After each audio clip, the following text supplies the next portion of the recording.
Let's speak now to Behnam Ben Taleblu, who is Iran Programme Senior Director at the Foundation for Defence of Democracies. Thank you very much for your time. I wondered if we could pick up on that final point that was made in that report. Do you think that there is any chance of Iran now coming to the table to talk to President Trump about any form of nuclear deal? Pleasure to be back with you. In the short term, no. But none of this is really about the short term after all, is it? No doubt, trying to use military means to achieve diplomatic ends is a high risk, high reward gamble. But ultimately, I also think that the president thought that it would have been possible earlier on to get the Islamic Republic to meet the terms that the president had sought out. And one does have to remember that who in this relationship, meaning in the bilateral negotiations between the U.S. and Iran, who, after all, is the superpower and who is the supplicant?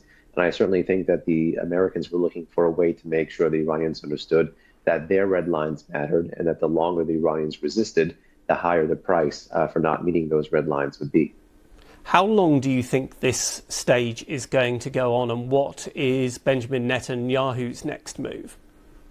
Well, certainly when you're looking at Israeli military operations, particularly responding to the Iranian counteroffensive, or at least looking at the targets that we're seeing be targeted on social media as late as, 3, 4, or 5 a.m. Tehran time, there were still videos and images coming in on social media of bases and of even Mehrabad airport being seen with plume or smoke coming out of it.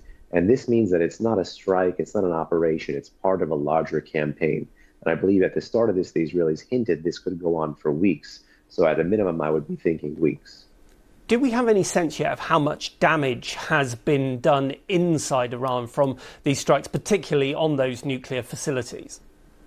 Well, the damage done to the nuclear program really would be the million-dollar question here. And zooming out for a second, I think it's worth noting that what may have began or what may have been framed as a counter-proliferation operation, when you're looking at the rest of the targets, particularly the Iranian military infrastructure, and really the gutting of the Islamic Revolutionary Guard Corps' commanding heights. I mean, for example, going after the chief of the IRGC, the chief of the Armed Forces General Staff, the commander of the Aerospace Force, for example. All of this actually looks like a defanging operation, like a larger counter-regime operation, of which counter-proliferation is only one. We know in the earlier batch of strikes, the Israelis went after Natanz.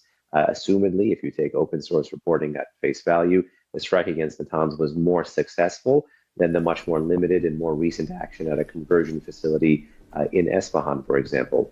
No good data about Arak or Fordo exists, but those were also struck. It is interesting that the message also coming from Benjamin Netanyahu is to Iranians, urging them to stand up to the regime.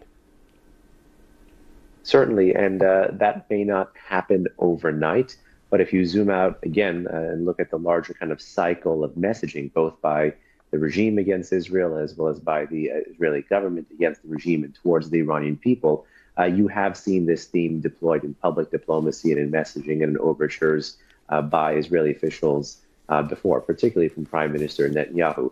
I think the Israelis understand, particularly post-October 7, that one cannot afford to manage the problem or manage the fires created by the Islamic Republic of Iran. Perhaps this could be the beginning elements of a larger move towards putting out the arsonist rather than dealing with the fires. But then again, time will tell, because it's still very much a military campaign, not a political one.